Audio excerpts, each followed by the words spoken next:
Okay, ano tanong mo? Bossing, may small business kasi ako dito actually sa bahay lang namin. Yung bahay kasi namin tumbok. Siomai, ganun, fried noodles, tapos sisig.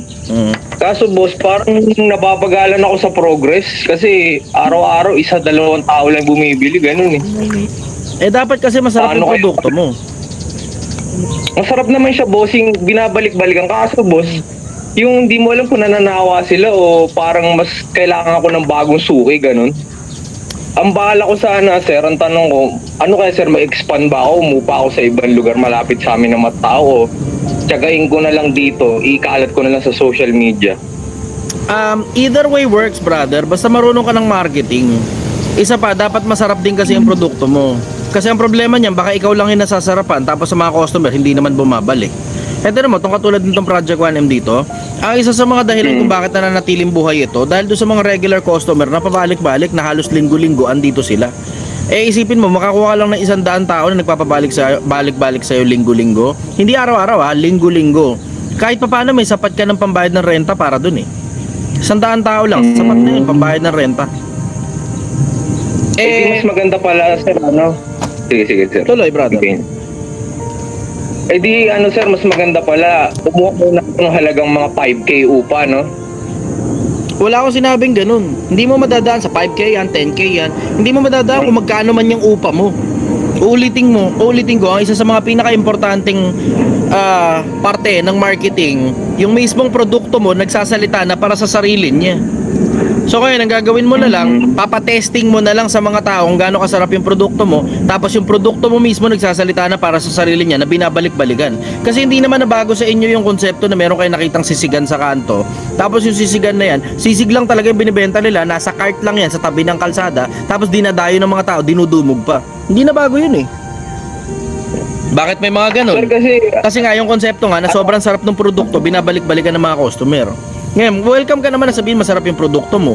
Pero fact of the matter, baka either hindi pa natitikman ng masyadong maraming tao yan, kaya konti yung regular customers mo, o baka para sa iyo lang talaga sobrang sarap niyan at nothing out of the usual naman talaga yan. Tipong ordinary lang yan. Sir, ano kaya may advice mo? Dito muna ako sa bahay, tiising ko muna yung dalawa, tatlong tao isang araw. Kumbaga para matitikman din naman siguro ng iba, no? Lalago din. Ito para hindi ka mahirapan. Ito weirdo to, brother. Ito weirdo to. Gagastos ka ng konti rito, pero hindi ka na rin lang naman gumagastos para sa marketing mo, sa renta mo at nasa bahay ka lang. Ito suggestion ko sa'yo. And this is just a suggestion. It is not an advice. Pwede mong patikman sa mga kapitbahay mo yan. Bili ka ng maliliit lang na ganon, na maliliit na parang, alam mo yung parang yung sa Jollibee, yung lalagyanan ng, anong tawag doon? Lalagyanan ng gravy, tapos lagyan mo na sisig yun. Siguraduhin mong sobrang sarap talaga ng sisig mo, tapos ipamigay mo sa mga kapitbahay free taste.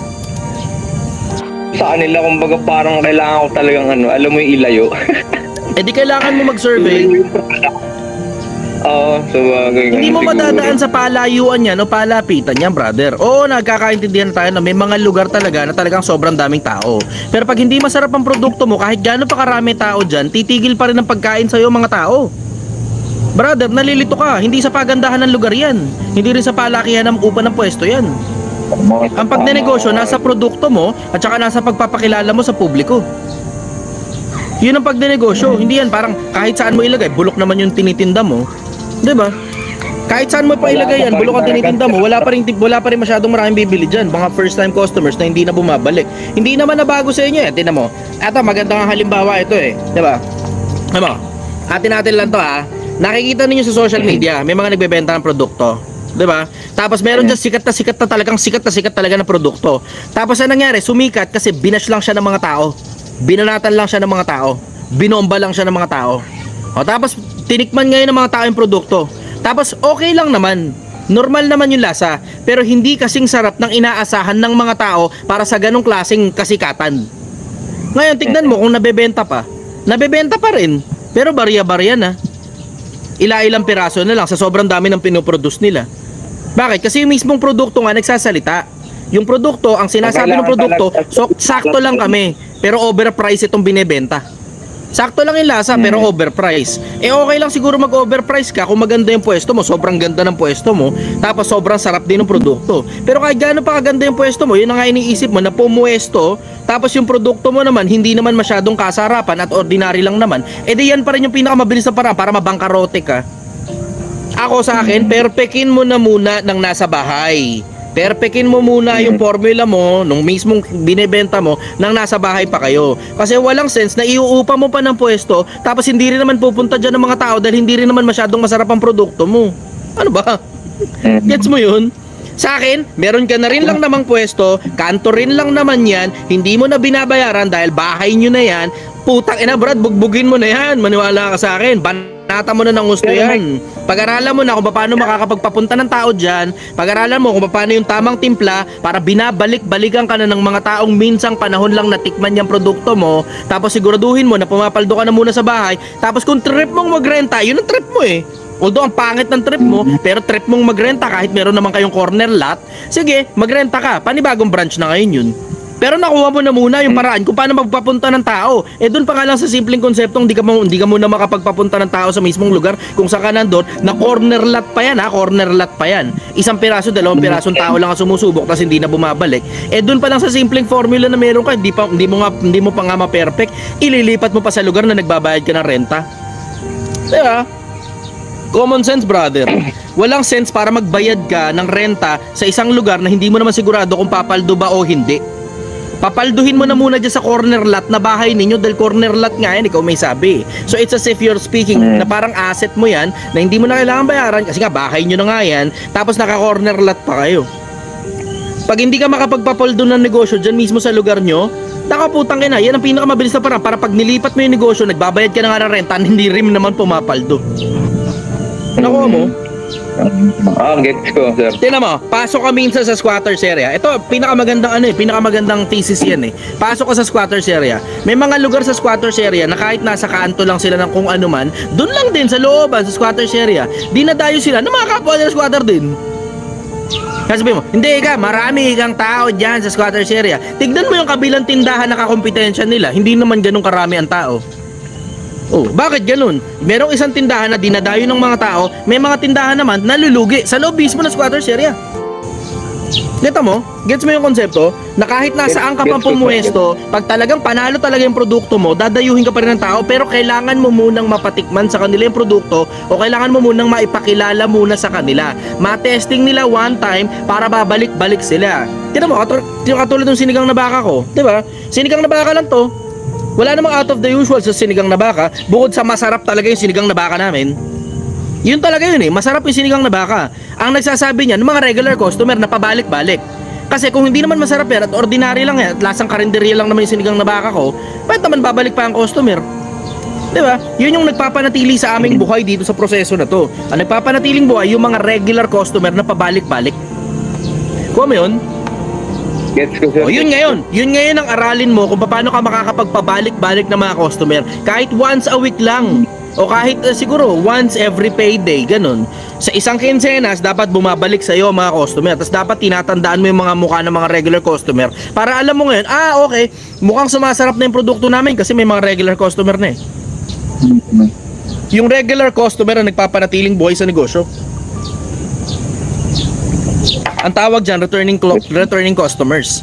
Ang problema mo dyan, kapag wala kang returning customers, isa sa pinakamalaking indicator yun na baka yung produktong binibenta mo, para sa'yo sobrang sarap. Pero para sa merkado, ordinaryo lang naman. Kuha mo? Sir, gets ko. Sir, ang nasa isip ko kasi, yung kumbaga parang, bagay natanong ko na sa'yo kanina, yung nababagalan ako sa isa, dalawa, tatlong tao, apat yung bumabalik. Kumbaga, gusto ko sana yung parang idumog ng kailangang idagdag ko, ganun. Kailangan ko ba brother, yung gusto mong mangyari, yan din ang gustong mangyari ng halos lahat ng negosyo. Yang gusto mong mangyari, yan din ang gustong mangyari ng lahat ng negosyo. Hindi mo madadaan sa palipat-lipat yan. Pag hindi mo alam kung paano papapalduhin yung mismong negosyo mo sa isang lugar na meron ka ng regular customers, ulitin ko, regular customers ang pinakamagandang indicator na masarap talaga yung produkto mo. regular customers. Kaya ka nababagalan kasi baka hindi talaga masyadong masarap yung produkto mo. Ang ibig sabihin nun, kailangan mo i-improve. Kasi kailangan mo ng regular customers. Pag wala kang regular customers, indicator yan na hindi masyadong masarap yung produkto mo. Kuha mo? Yes sir, gets ko. Yun na mismo yun. Ang gusto mo pumaldo, dinudumog, dinadayo. Brother, lahat ng restaurant yan ang gusto. Lahat ng nagtitinda ng pagkain yan ang gusto. Hindi ganun kadali ang gusto mong mangyari. It will take time. Tingnan mo, partida na influencer pa ako ha. Partida na influencer pa ako. Pero isipin mo kung gaano katagal bago kami inabot na 100,000, makaipon lang na 100,000. Buwan ang binilang, brother, buwan. Buwan ang binilang. Hindi yan ganun kadali na basta nalang dinudumog. Puta, yung unang linggo nga namin dito, langaw eh. Influencer pa ako nun ha. Yung unang linggo namin, nilangaw kami. Isa pa, yung konsepto na kahit influencer ka pa, pag bulok yung binibenta mo, hindi na babalik ang customer. Oo, dudumugin ka, oo, dadayuhin ka. Pero pag bulok yung binibenta mo, hindi nagtutugma sa presyo yung lasa, automatic din yan, pinakamagandang indicator, kahit influencer ka pa, hindi na babalik sa'yo ang tao, ang ibig sabihin niya, malulugi ka pa din.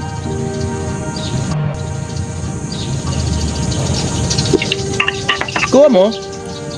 Thank you sir. Oh, gets ko. Mahimasmasang ka, hindi mo madadaan sa palipat-lipat ng lugar ng negosyo, brother. Mahimasmasang ka. Tingnan mo, lilipat mo ng lugar, di mga regular customer sa'yo dyan, sana ngayon pupunta. Hindi nila alam kung saan sila pupunta. Walang mabibilan eh. Isipin mo pa yung konsepto na kapag wala kang regular customer, inilipat mo pa ng lugar, yung isang putang inang negosyo na wala naman regular customer, palagay mo ba magkaka-regular customer ka ron? Parehas lang yan, brother.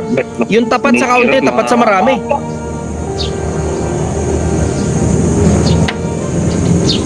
Pwede yun sir kung magiging magbabranch nga, tama ka sa sinabi mo kanina. Papalduhin mo muna, tsaka ka mag-branch. Yun, sa gagawin mo, lilipat mo sa ibang lugar. Hindi gumagana dito eh. Bakit? Corner lot naman ito, pero bla bla. Yung bla bla mo, kailangan mo nga ng regular customer. Kahit konting regular customer lang na pabalik-balik sa'yo, ang magandang indicator na yun na masarap yung produkto mo kasi nga bumabalik nga yung customer. Pero pag one time lang, sinubukan lang, tapos di nababalik, alam mo na may problema. Alam mo na yun, brother. Puro one time lang yung customer mo, puro tinikman lang. Tapos pagkatapos nung wala na, ang malas pa niyan, hindi na uubos, nakikita mo mismo sa lamesa. Hindi na uubos yung pagkain. Sa akin, yun na importante sa akin eh, nakikita ko mismo. Kasi lagi akong nandito, tinitignan ko yung mga bowl ng mga ubos na inubos ng customer, pati sabaw. Pag hindi na ubos ng customer yung sabaw, indicator yan, di masyadong masarap. Titikman ko na ngayon, baka may diferensya. Ganon ginagawa ko. Ako mismo, tinitignan ko talaga. Pag nakita ko, tapos may customer nagreklamo, masyadong maasim, susumahin ko ngayon yung buong magdamag, tititigan ko talaga yung mga customer na yan kung nauubos ba nila yung sabaw. Pag may customer nagreklamo, matabang, tititigan ko rin yan kung nauubos nila yung sabaw. Yung isang piraso, hindi pwedeng hindi magandang indicator yon ng quality ng produkto kasi isang piraso lang naman yung nagreklamo eh. Pero taka na, it is worth looking into. Kapag merong isang pirasong nagsalita, nagmamalasakit yung tao na yan. Maaaring pwede mong sabihin galit yung tao, bla bla, bahala ka na kung anong interpretation mo dyan. Pero sa akin, the fact na sinabi sa akin yung diferensya sa serbisyo o produkto na ibinebenta ko, puta sa akin plus point yun. Baka bigyan pa kita libreng sinigang dahil lang nagsalita ka. Plus point yun, dapat marunong ka makinig sa mga taong nakapaligid sa'yo, kasama na pati mga customer mo. Marunong ka rin makinig sa mga empleyado mo, tapos isama mo na rin yung konsepto na yung customer mo ba nauubos yung pagkain, yung customer mo ba bumabalik-balik sa'yo. Pag wala ka nung mga indicator na yun, akala mo ang diferensya nasa pwesto. Pag nilipat ko ng pwesto, dadayuhin ako. Hindi ganon, brother. Hindi ganon. Oo mo, mahimasmasan ka. Kung nadadaan lang pala sa papwesto-pwesto yan, sana lahat ng pumwesto sa BGC mayaman na. Di ba? Sana lahat ng pumwesto sa SM pumaldo at walang nalugi kahit isa. Kung pwesto lang pala yan, dilagay mo sa SM. 'Di ba? Kung pwesto lang pala diferensya. Hindi ganun kadali yan, brother, na parang lilipat mo lang okay na agad. Hindi, kailangan i-check mo mismo yung produkto mo. I-check mo rin at the same time yung mga regular customers. Pinakamagandang indicator dyan, yung mga regular customers, sila madalas yung magsasalita sa'yo pag nagbago timpla mo, sumarap man o pumangit yung lasa. Even better kung kaya mong magtanong na, ma'am, hello po, salamat po, regular customers kayo ha. Meron kaming extra ganito, bigay ko sa inyo. Salamat. Tapos palagay nyo, okay naman ba yung ayos ba yung pagkain ngayon? Ayos ba? Ano palagay niyo yung kulang? Para ma-improve namin. Ganon. Minsan may mga customer dito, binibigyan ko may mga nagbibigay sa akin ng mga chocolate dito ng mga maliliit na ganyan, di ba? Binibigyan ko ng mga customer na ganon, tapos magtatanong ako, kung sa po yung pagkain masarap? Ano diferensya palagay niyo kung kaya pa i-improve? Binigyan ko na isang kapirasong tsokolate para lang entertainin ako kasi syempre intimidating nga ako eh. So nagbigyan ko ngayon ng tsokolate, yun ngayon, sapat na yun para sabihin nila sa akin kung may diferensya yung pagkain. Ganon ginagawa ko. Kuha mo? Yes, gets ko sir, gets ko. Follow up question, brother. Sir, last na, follow up ko lang. Sir, magdagdag ba kaya ako na isang product para may babalikan sila, hindi sila masawa doon sa tinda ko? Ano kaya? Nga sinasabi ko, brother eh. Hindi nga kasi ganun. Nakuha mo, hindi nga ganun. Ako, tingnan mo, 2 piraso lang yung produkto ko eh. Brad, 2 piraso lang produkto ko. Sinigang na baka at saka sisling. Tara mo, pabalik-balik yung mga customer. Hindi naman yung dahil sikat na vlogger ako eh. Kahit gano'n, takin na maniwala ka, kahit gano'n ka kasikat na vlogger, pag masama ang lasa ng produkto mo, hindi na babalik sa'yo customer. Hindi na, magdadagdag ako ng produkto para di sila magsawa. Ang labas ngayon, ang dami mo ng produkto, tapos wala ka na perfect sa lahat ng produkto mo. Putang inang yan. Hindi ganun yun, brother. Hindi ganun yun. Kung meron kang 2 o 3, 4 o 5 produkto, solve ka na dyan. Hindi yan paramihan ng produkto. Ang mangyayari ngayon, malilito ngayon yung mga customer mo kung alin dun yung pipiliin nila. Nangyayari yan dito eh.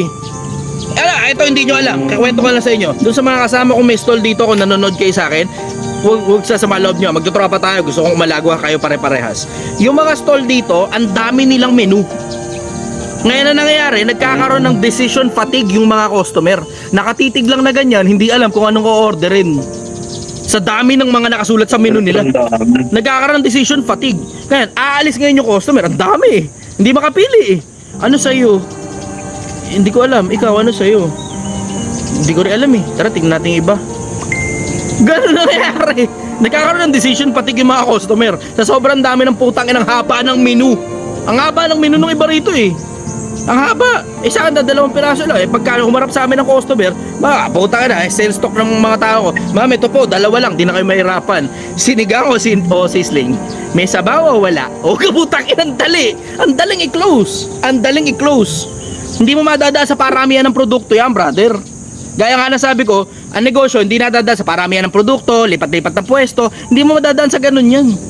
Pag ang customer hindi bumabalik, alam mo na yan eh. So meron kang pwesto. Yung pwesto kahit papano may konting tao. Pag yung mga customer bumabalik, masarap ang produkto mo. Pag hindi na bumabalik ang customer at puro one time lang na transaction, alam mo na may problema. Alam mo na may problema. So kahit ilipat mo pa yan, yan ang pinakamabilis na paraan para mabangkarote ka kasi nagre-renta ka doon dyan sa bahay nyo, hindi. Kuha mo. Yes sir, gets. Thank you sir. Thank you brother. Ito tama yung sabi nung isa, sabi ni Morgan Repairman. Sabi niya, tapos yung ibang menu hindi pala available. Oo. Ganun ang pinakamabilis mo para madisma sa customer. Ang dami-dami mong produkto tapos halos lahat di available. Nakalagay sa menu lahat, tapos lahat puro not available. At ang pinaka-bad trip na parte pa dun, yung mga pinaka-bestseller mo not available. Putang inang yan. Nga yung sinasabi ko sa iba eh. Masyado marami menu. Nakalagay sa menu lahat, tapos lahat puro not available. At ang pinaka-bad trip na parte pa dun, yung mga pinaka-bestseller mo not available. Putang inang yan. Nga yung sinasabi ko sa iba eh. Masyado marami menu. Magkakaroon ng decision fatigue yan. Yun nga lang putang ina. Hindi mo alam kung gaano kahirap ang pinagdadaanan ng isang tao para lang makalabas ng bahay. Ewan ko kung alam ninyo to ha. Pero hindi nyo alam kung gaano kahirap ang pinagdadaanan ng isang tao para lang makalabas ng bahay, para pumunta sa isang lugar para kumain dun, tapos hindi naman nila alam kung anong laman ng menu. Na kailangan mo pang mamili ng, eto hindi nyo alam ha, eto kompetensya nyo na to. Pag nasa bahay pa sila, kailangan nilang magdesisyon kung babasain ba nila yung buhok nila o hindi. Babae o lalaki, maliligo, babasain ko pa yung buhok ko o hindi. Ang lalaki, mas malamang nabasain ang buhok, pero ang babae, pinag-iisipan pa yan. Pagkatapos nun, papasok ngayon sa kwarto. Anong damit ang susuotin ko? Tangina brad, struggle yan. Sa mga lalaki, ayos lang, t-shirt lang, solve na, pantalon, sapatos, ayos na. Sa mga babae, mula dun sa buhok, hanggang sa putang inang necklace, hanggang sa putang inang damit, hanggang sa putang inang bracelet, pantalon, sapatos, ang hirap magdesisyon sa mga babae. Ang hirap magdesisyon sa mga babae. Tapos, Mamimili pa yan kung sasakay ba ng kotse o magmomotor na lang. Tapos pupunta sila sa isang lugar na hindi pa nila sigurado kung saan sila pupunta. Hindi pa sigurado yan. Sa tapunta, ikaw bahala. Hindi ko alam eh. Saan mo ba gusto? Ang hirap na magdesisyon nun. Tapos ngayon, pagdating ngayon sa harap ng restaurant mo, putang inang haba ng menu, hindi rin makapagdesisyon yung customer. Palagay mo ba sa'yo pakakain yan?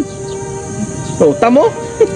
Diba? Tanong mo. Diba mga babae, totoo yan? Nagkakaroon kayo decision fatigue? Totohanan lang.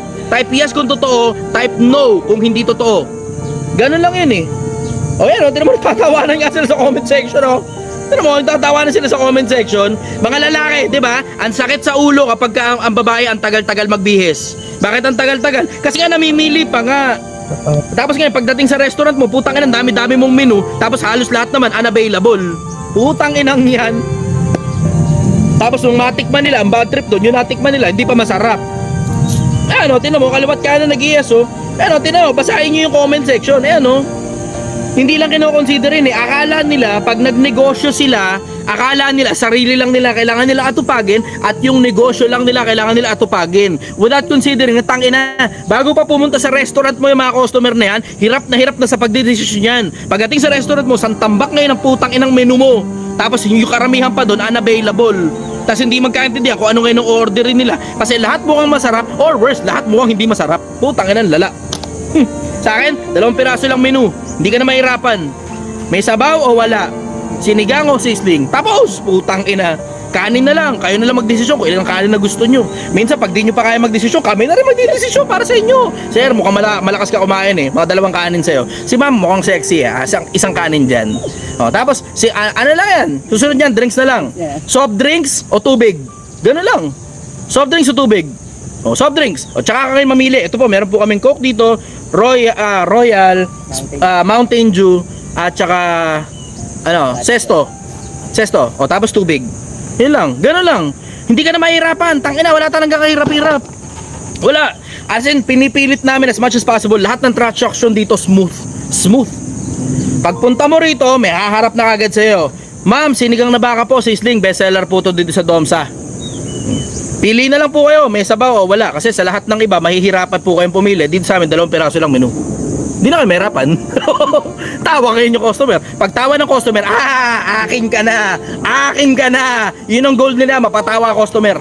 Yun ang goal ng mga empleyado ko rito, mapatawan yung customer. Pag napatawan nyo yan, maligaya ngayon na maglalabas ng pera yan. Yan ang hindi naiintindihan ng karamihan ng mga nagnenegosyo. Psychology. Market psychology kung tawagin nila. Psychology yan ng bawat isang pirasong tao at saka ng market in general. Hindi naiintindihan na masyadong maraming tao yan. Hindi masyadong naiintindihan na masyadong maraming tao. Lalo na yung mga ito problema mo. Hindi ka dumaan sa pag-aaral. Tangina, patay. Pinilit mong maging negosyantihan kahit bata ka pa. Hindi mo ngayon naiintindihan yan. Akala mo tumatakbo ang negosyo sa produkto at saka sa sistema. Akala mo puro ganun lang yan. Hindi mo naiisip na may psychology ang mga customer. Wala masyado nag-iisip ng ganyan sa mga nagdenegosyo sa Pilipinas, napakabihira. Yung mga nasa ibabaw lang, Jollibee Foods Corporation, McDonald's, yung mga malalaking kumpanya, karamihan sa kanila diyan na tumatakbo usapan. Karamihan sa kanila diyan tumatakbo sa psychology ng merkado. Pero yung mga iba, tangina, akala nila, nililipat mo sa lugar, dadawyuhin ng mga customer, nilagyan mo ng menu, dadawyuhin ng customer. Tangina, hindi ganyan ang pagdinegosyo. Hindi ganyan ang pagdinegosyo. It goes very deep. It goes very deep, lalo na sa psychology ng mga customer mo. Kailangan naiintindihan nyo kung paano mag-isip ang tao. Ganun na negosyo. Ang isang magaling na negosyo, naiintindihan kung paano mag-isip ang mga customer niya. Mind blown kayo ngayon, Pilipinas, hindi ganun kasimple yan. Maniwala kayo sa akin, hindi totoo yung sinasabi nila. Just say yes and you will be a multi-millionaire. Ganyan daw kadali magnegosyo. Tangina sa akin, putangina, pakyuin ko lang mukha mo, hayop ka. Pakyuin ko lang mukha mo, leche ka. Just say yes daw and you will be a multi-millionaire. Tanginang yan. Just decide right now. Give us your money and we will make you a multi-millionaire. Ganyan magsalita yung mga putang inang networker eh. Ganun daw kadali maging multi-millionaire. Just decide right now, give us your money and we will make you a multi-millionaire. Putang ina, tatawanan lang kita. Anyways, follow-up question, brother. Okay na sir, thank you very much. Okay, maraming salamat, brother. Bye-bye. Thank you. Okay, next tayo. M. John. Sana natututo kayo, Pilipinas. Sana talaga natututo kayo. Kasi pinaghihirapan ko to kahit libre lang at wala naman akong kinikita rito. Hanggang sa dulo, mananatili pa rin akong sumasagot ng mga tanong. Mananatili akong hindi interesado sa politika. Mananatili akong hindi interesado sa pera. Mananatili akong hindi interesado sa kasikatan, sa kayamanan, sa kapangyarihan, sa katanyagan. Mananatili pa rin akong sumasagot sa